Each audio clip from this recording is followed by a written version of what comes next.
Okay, let us move on to the next chapter, that is profit prior to incorporation. So profit prior to incorporation, this is also very important chapter for the examination point of view.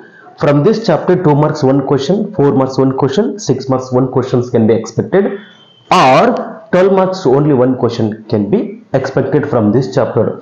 Actually, in the examination paper, so two sub questions would be there. That is the second question, most probably, as it is the second chapter. The second question where two sub questions would be there. This is the first one and this is second one. Either you can attend 2, 4 and 6 marks 3 questions, or directly you can attend 12 mark only 1 question. Okay, fine. So 2, 4 ಮತ್ತು 6 ಅಂಕದ ಪ್ರಶ್ನೆಗಳು ಒಂದು ಮೈನಲ್ಲಿದ್ದರೆ, ಒಂದು sub question ಇದ್ರೆ ಮತ್ತೊಂದು sub question 12 ಮಾರ್ಕ್ಸಿಗೆ ಒಂದೇನೆ attend ಮಾಡೋ ರೀತಿಯಲ್ಲಿ ಇರ್ತದೆ. ಯಾವ್ದು ಬೇಕಾದ್ರೂ ನೀವು ಅಟೆಂಡ್ ಮಾಡಬಹುದು, ಅದು ನಿಮಗೆ ಗೊತ್ತಿದೆ. ಸೊ ಈಗ ಬರೋಣ. ಹಾಗಾದ್ರೆ 2 ಮಾರ್ಕ್ಸ್ಗೆ ಮತ್ತೆ 6 ಮಾರ್ಕ್ಸ್ಗೆ 4 ಮಾರ್ಕ್ಸ್ಗೆ 12 ಮಾರ್ಕ್ಸ್ಗೆ what kind of the questions can be expected? What kind of the questions can be expected for 2 marks, 4 marks, 6 marks or 12 marks? So before that, what are the important concepts that we are going to know from this chapter called profit prior to incorporation? Dear students, in this chapter you will be asked to calculate the time ratio, you will be asked to calculate the sales ratio, or you may be asked to find out the cost of the goods sold, or you may be asked to find out the gross profit and income statement. These are the very important concept, or these are the concept that you are going to study under the chapter called profit prior to incorporation. What is time ratio, sales ratio, cost of goods sold, profit, gross profit and income statement? These are the different concepts where time ratio would be asked for 2 mark, sales ratio that will be asked for 2 marks. If both of them have been combinedly asked, then 4 marks you can expect. Similarly, the cost of goods sold, solely if it is asked, it would be asked for 2 marks, and gross profit, that is also 2 marks. If both of them are combinedly asked, then 4 marks ಕೇಳಬಹುದು. ಅದು ಎರಡು ಸೇರಿ 2 ಮಾರ್ಕ್ಸ್ಗೂ ಕೂಡ ಕೇಳಬಹುದು. ಅದು ಪ್ರಶ್ನೆಯ ಸ್ವರೂಪದ ಮೇಲೆ ಡಿಪೆಂಡ್ ಆಗಿರುತ್ತೆ. ಆಮೇಲೆ ಇನ್ಕಮ್ ಸ್ಟೇಟ್ಮೆಂಟ್, ಇನ್ಕಮ್ ಸ್ಟೇಟ್ಮೆಂಟ್ ಅನ್ನ ಐದರ್ 6 ಮಾರ್ಕ್ಸ್ ಕೇಳ್ತಾರೆ, ಇಲ್ಲ ಅಂತಂದ್ರೆ ಸೊ 12 ಮಾರ್ಕ್ಸ್ಗೆ ಕೇಳ್ತಾರೆ. So preparation of the income statement for 6 marks or 12 marks. 6 marks ಯಾವ ತರ ಕೇಳ್ತಾರೆ, 12 marks ಯಾವ ತರ ಕೇಳ್ತಾರೆ ಅಂದ್ರೆ, 6 marks ನಲ್ಲಿ ನಂಬರ್ ಆಫ್ ಐಟಮ್ಸ್ ಅನ್ನ, ಎಕ್ಸ್ಪೆನ್ಸಸ್ ಬರುತ್ತೆ, ನಂಬರ್ ಆಫ್ ಐಟಮ್ಸ್ ಅನ್ನ ಕಡಿಮೆ ಮಾಡ್ತಾರೆ. ಗ್ರಾಸ್ ಪ್ರಾಫಿಟ್ ಅವರೇ ಡೈರೆಕ್ಟ್ ಆಗಿ ಕೊಟ್ಟಿರ್ತಾರೆ.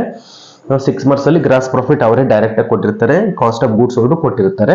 ನಾವು ಜಸ್ಟ್ ಟೈಮ್ ರೇಷಿಯೋ ಮತ್ತು ಸೇಲ್ಸ್ ರೇಷಿಯೋ ಕ್ಯಾಲ್ಕುಲೇಷನ್ ಮಾಡಿಕೊಂಡು ಏನ್ ಮಾಡಬೇಕು, ಇನ್ಕಮ್ ಸ್ಟೇಟ್ಮೆಂಟ್ ಅನ್ನ ಪ್ರಿಪರೇಷನ್ ಮಾಡಬೇಕಾಗುತ್ತೆ 6 ಮಾರ್ಕ್ಸ್ಗೆ. 12 ಮಾರ್ಕ್ಸ್ಗೆ ಏನಾದ್ರು ಕೇಳಿದ್ರೆ ನಂಬರ್ ಆಫ್ ಎಕ್ಸ್ಪೆನ್ಸಸ್ ಐಟಮ್ಸ್ ಅನ್ನ ಜಾಸ್ತಿ ಮಾಡ್ತಾರೆ. There is no much difference between 6 marks question and 12 mark questions when it comes to the matter of preparation of the income statement. Okay, ಏನ್ ಮಾಡಬೇಕು, 6 ಮಾರ್ಕ್ಸ್ಗೆ items ಕಡಿಮೆ ಇರುತ್ತೆ, 12 ಮಾರ್ಕ್ಸ್ಗೆ ಐಟಮ್ಸ್ ಸ್ವಲ್ಪ ಜಾಸ್ತಿ ಇರುತ್ತೆ. 12 ಮಾರ್ಕ್ಸ್ಗೆ ಕೊಟ್ಟಾಗ ಗ್ರಾಸ್ ಪ್ರಾಫಿಟ್ ಕೊಡದೇ ಇರಬಹುದು, ನೀವೇ ಕ್ಯಾಲ್ಕುಲೇಷನ್ ಮಾಡಬೇಕಾಗುತ್ತೆ. ಕಾಸ್ಟ್ ಆಫ್ ಗೂಡ್ಸ್ ಕೊಡದೇ ಇರಬಹುದು ಅಥವಾ ಕೊಟ್ಟು ಕೂಡ ಇರಬಹುದು. ಆಮೇಲೆ ಟೈಮ್ ರೇಷಿಯೋ ಮತ್ತು ಸೇಲ್ಸ್ ರೇಷಿಯೋ ಕ್ಯಾಲ್ಕುಲೇಷನ್ ಮಾಡ್ತೀರಾ, ಎಕ್ಸ್ಪೆನ್ಸಸ್ ಅನ್ನ ಸ್ವಲ್ಪ ಜಾಸ್ತಿ ಕೊಡ್ತಾರೆ. ಓಕೆ, ಈಗ ನಾವು ಒನ್ ಬೈ ಒನ್ ನೋಡ್ತಾ ಹೋಗೋಣ ಬನ್ನಿ. ಈಗ ಫಸ್ಟ್ ನಾವೇನ್ ಮಾಡೋಣ ಅಂತಂದ್ರೆ, how to calculate the time ratio and sales ratio.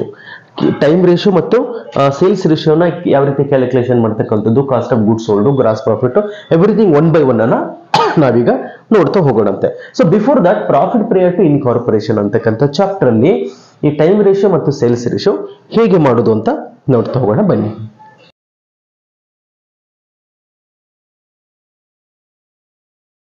Yes, here is the problem on time ratio and then sales ratio. First I'm going to read out. Based on this problem, you need to calculate the time ratio and then sales ratio. Most probably it would be asked for 4 marks because time ratio and sales ratio, both of them have been asked here. Even if it is asked for 2 marks, so you need to appear. Okay, X company purchased Y company on 1/4/2018. Date is clearly mentioned. Date is very important. Without date, it is not possible to find out the pre-incorporation, post-incorporation period. That means to calculate the time ratio, you must know dates exactly. Okay, X company purchased Y company on 1/4/2018 and it was incorporated on 1/7/2018. We can have a discussion over this. During the year, total sales was rupees 4 lakh. out of which sales rupees 3 lakh was made up to 1/7/2018. So find out the time ratio and then sales ratio. Both of them you need to find out. Okay, what is given here? What are the two companies? X company and Y company. Two companies are there. Which company is going to purchase? X company is going to purchase. Which company is being purchased? Y company is being purchased. Purchase ಮಾಡ್ತಾ ಇರತಕ್ಕಂಥ company X, purchase ಆಗಲ್ಪಡ್ತಿರತಕ್ಕಂಥ company Y company. Okay, X company has purchased Y company on 1/4/2018. The date is very important. What is the date on which Y company was purchased? 1/4/2018. Okay, X company purchased Y company, but Y company must be registered in the name of X company. ಯಾಕಂದ್ರೆ purchase ಮಾಡಿದಾಗ the company which is purchased must be registered in the name of the buyer. Okay, miss owner ಯಾರಾಗಿದೆ ಅವರ ಹೆಸರಲ್ಲಿ ಏನಾಗಬೇಕು, ಅದು register ಆಗಬೇಕು. That registration, it was incorporated on 1/7/2018. That registration was done in 1/7/2018. Okay, from 1/4/2007 to 1/7/2018, that period is called as a pre-incorporation period. Two more question may be asked. What is pre-incorporation period? What is pre-incorporation period? The period from the date of purchase to the date of incorporation, that is called as pre-incorporation period. So then post-incorporation period. What is post-incorporation period? The period after the company is incorporated. Okay, that is the post-incorporation period. Fine. Okay, during the year total sales was 3 lakh, 4 lakh, out of which 1 lakh rupees 1 lakh was sold up to 1/7/2018. ಅದನ್ನು means in the pre incorporation period 1 lakh sale ಆಯಿತು ಅಂತ ಕೊಟ್ಟಿದ್ದಾರೆ. Find out the time ratio and then sales ratio. Okay, the first calculation of the time ratio. Next we need to calculate the sales ratio. To calculate, to find out the time ratio, so there is a formula. Time ratio is equal to pre-incorporation period is to post-incorporation period. So pre-incorporation period is to post-incorporation period. Okay, what is pre-incorporation period? The period from the date of purchase to the date of incorporation. So date of purchase is 1/4/2018. Okay, date of purchase 1/4/2018. 1/4/2018 to 1/4/2018 to what was the date on which it was incorporated? 1/7/2018. 1/7/2018. Okay, that is the pre-incorporation period. Is to post-incorporation period. Post-incorporation period means from the date of incorporation, from that day onwards or next day onwards. So 1/7/2018 to from here to year ending. Year ending would be 31/3/2019. Okay, always accounts would be ending on March 31st of every next year, right? Okay, fine. So from year to year, how many months are there? 4, 5, 6. 7 is not there because 31st, it is not 31/7/2018. If it is given 31/7/2018, that month would also be considered here. But 1/7, that means 4, 5, 6.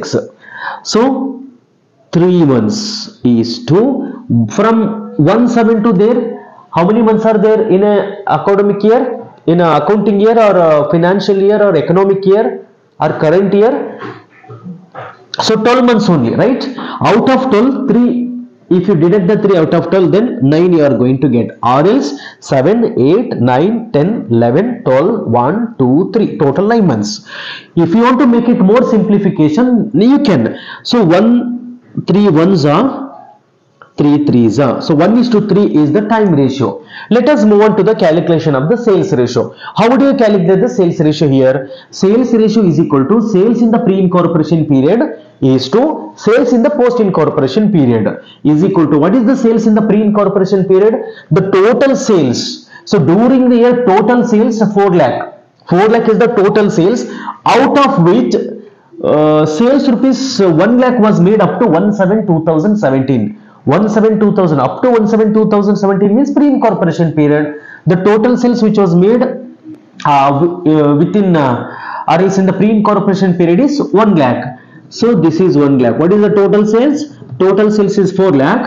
If Out of 4 lakh, 1 lakh was sold in the pre-incorporation period, then balance would be sold in post-incorporation period. 4 lakh, so 4 lakh minus 1 lakh, isn't it? So this is 1 lakh is to 4 lakh minus 1 lakh is equal to 3 lakh. Okay, directly you can jump to this section also. Directly you can come to this line. You need not to. So for your understanding, I have written like this. So here 1:3. Both sales ratio and time ratio both are 1:3. But it is not mandatory that time ratio and sales ratio must be equal to each other. Okay. It is a coincidence. It is not mandatory that both must be equal to each other. It may vary. Okay, I hope you have understood, dear students. Please take it down. One more problem I am going to explain.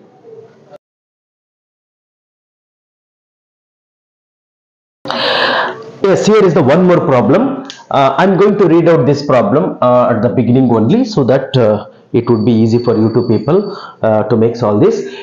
A company purchased B company on 1/4/2018, date of purchase, and it was incorporated on 31st/12/2018.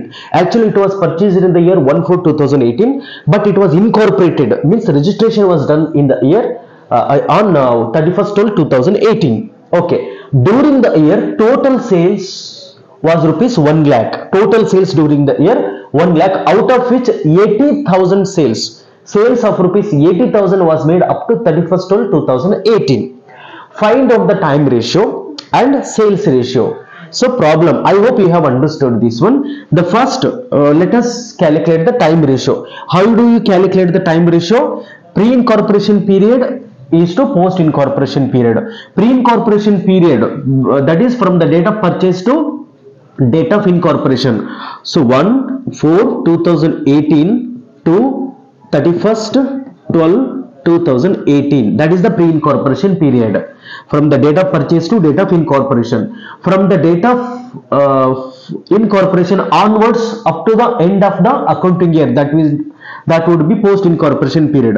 31st/12/2018, 31st/12/2018 togolana, others next day togolana. Next day I am going to take this 1/1/2019 to here ending means 31st/3/19, isn't it?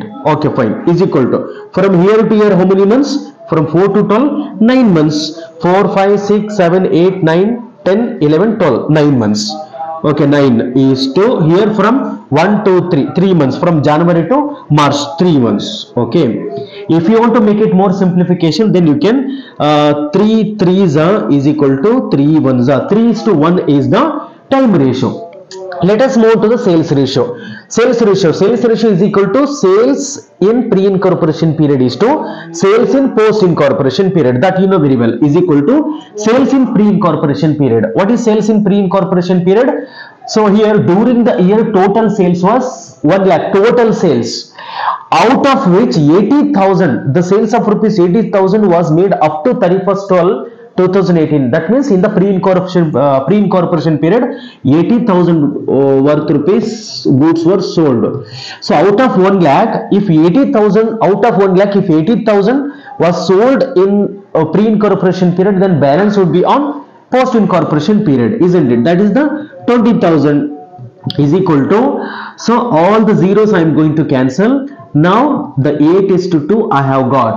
If you want to make it more simplification, then so 2 1s are 2 4s are 4:1. Here time ratio is 3:1 and post sales ratio is 4:1. Dear students, I hope you have understood. And next, calculation of the gross profit and then cost of goods sold. In the problem only, in the 6 months problem only, I am going to explain that.